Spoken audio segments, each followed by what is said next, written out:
Welcome to another episode of Quick Bites, where I'll show you how to make delicious dishes in 90 seconds or less.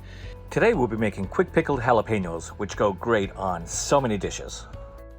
I start with thinly sliced jalapeños. I'm using 6 jalapeños today, although depending on the size, it could be 6 to 8 jalapeños.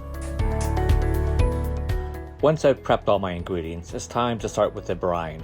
I'm using apple cider vinegar here, but you could easily use either rice wine vinegar or white vinegar. And just mix it equally with water in the same proportion. Next, I add some sugar to give it a little sweetness. Some coarse kosher salt, and of course some black peppercorns to add depth to the flavor.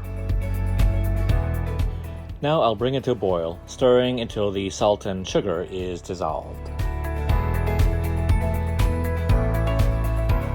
After it comes to a boil, I'll turn the heat off and then add the jalapeños and just let it soak for about a minute.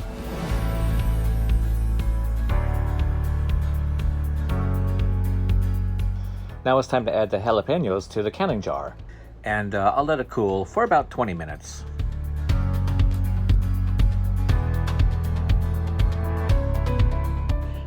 Alright, I'm almost done.